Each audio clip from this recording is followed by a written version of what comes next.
Fala pessoal, tudo bem com vocês? O Jorge Jesus exaltou o trabalho dele no Flamengo, mas a declaração dele gerou revolta aqui no Brasil. Afinal de contas, o português mudou mesmo o futebol brasileiro? Vamos conversar sobre isso? Chega mais, eu sou o Chico Garcia, inscreva-se no canal e vamos juntos!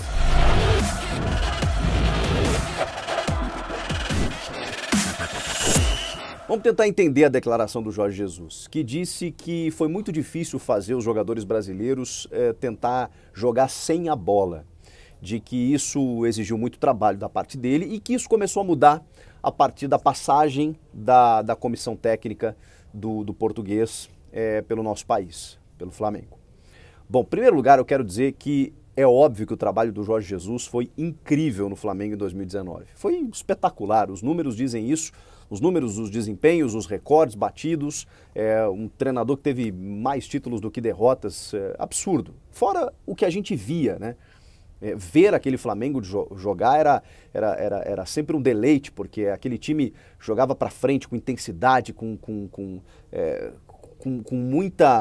muita dinâmica entre as peças, com muita qualidade técnica, atropelando os adversários. A gente só se perguntava de quanto o Flamengo ia vencer os seus jogos. Em 2019, não à toa conquistou um brasileiro de pontos corridos e uma Libertadores no mesmo final de semana, da forma como foi. Então, tudo isso é chovendo molhado, né? Então, antes de qualquer coisa, eu preciso dizer que eu sim valorizo a passagem do Jorge Jesus pelo Flamengo. Eu não sou um idiota de não reconhecer o que o Jorge Jesus fez, e não apenas nos números. Ele tem realmente contribuições muito importantes para o nosso futebol brasileiro.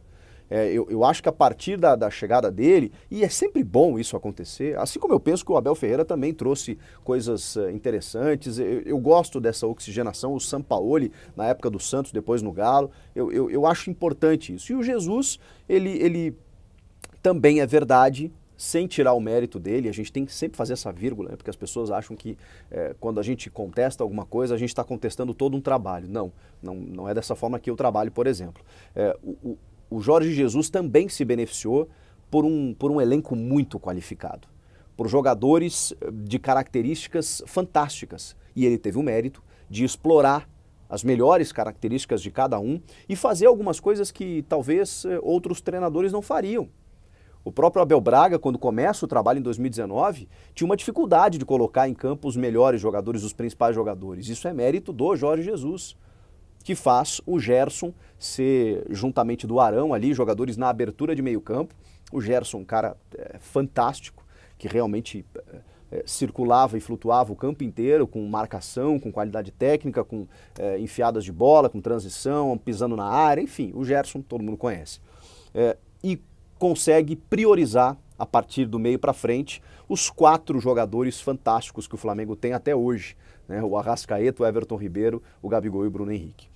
Mas não só isso, né? Ele fez o Rafinha e o Felipe Luiz, laterais construtores e ao mesmo tempo que povoavam o meio de campo, o Felipe Luiz ficava um pouco mais, o Rafinha ia um pouco mais, o Pablo Mari jogando uma enormidade ali na defesa, enfim.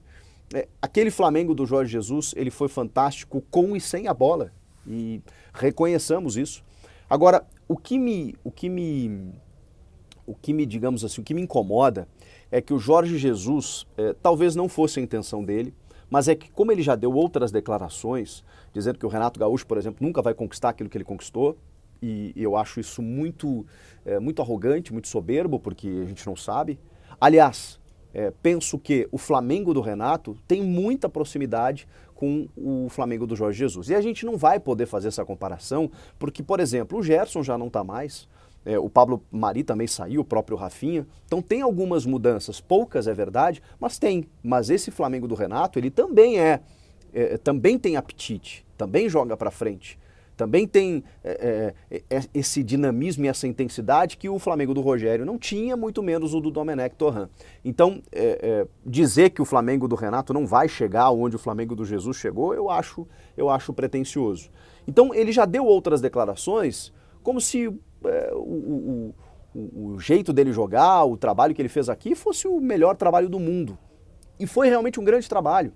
Mas também, se a gente olhar para a carreira do Jorge Jesus, que tem lá algumas algumas questões expoentes e tal, não tem um trabalho do nível que ele desenvolveu no Flamengo. Então, se a gente colocar na balança, o Jesus foi importante para o Flamengo, como o Flamengo também foi para o Jorge Jesus. O Jorge Jesus encontrou no Flamengo a sua possibilidade de fazer um trabalho espetacular, magnífico, que marcou a carreira dele, inclusive.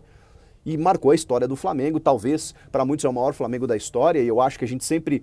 É difícil entrar nessa discussão, porque o time de 81, com o Zico especialmente, e todo aquele timaço do Flamengo, campeões mundiais, fica difícil você comparar até por uma diferença de geração, mas eu acho que vale a discussão de que esse Flamengo talvez possa ser colocado como um dos maiores, se não o maior, um dos maiores com certeza, né? O maior time da história do Flamengo.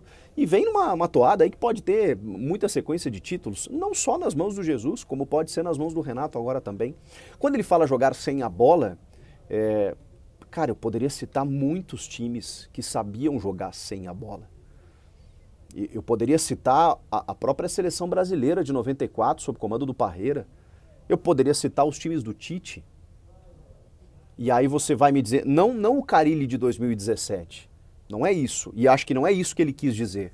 Porque aí a gente está falando de um futebol mais reativo. O Flamengo não jogava de forma reativa.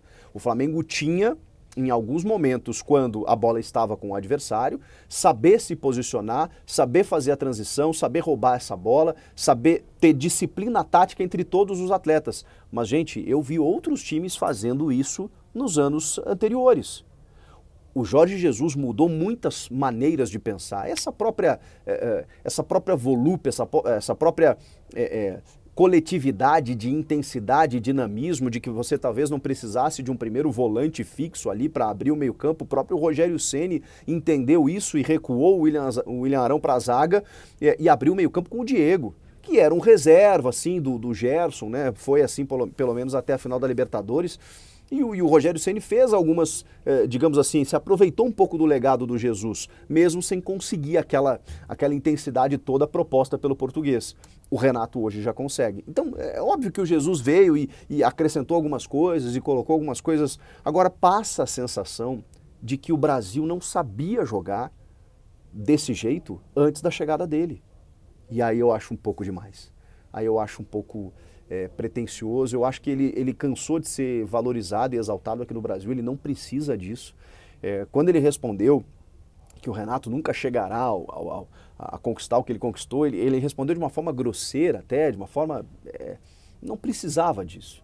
Ele fez 5-0 no Grêmio, ele passou por cima de todo mundo, ele foi campeão, ele ganhou títulos, tá tudo certo, cara. E ele é exaltado aqui sim. Assim, pode ser que tenha gente que torça o nariz para o Jorge Jesus, mas é tapar os olhos para o que ele fez. Eu acho que ele fez um brilhante trabalho, brilhante, mas esse tipo de declaração passa a sensação de que nada do que se fez aqui antes valia. E o Brasil tem 5 Copas do Mundo, gente. E nós tivemos times do início dos anos 2000 para cá que fizeram história por jogar com e sem a bola também. O Cruzeiro de 2003, o Corinthians de 2015, o Grêmio de 2016, 2017, o Santos de 2011, até o Flamengo de 2009, o São Paulo tricampeão brasileiro. Foram grandes equipes de muita disciplina tática. É que o futebol, obviamente, ele mudou de uns 10 anos para cá. Ele teve digamos, um compromisso mais por você entender o jogo sem a bola. Isso eu reconheço. Mas dizer que isso só aconteceu a partir da chegada dele, eu acho demais. Aliás, eu acho que o Brasil precisa, inclusive, e isso serve para a seleção brasileira, tentar fazer o equilíbrio do com e sem a bola.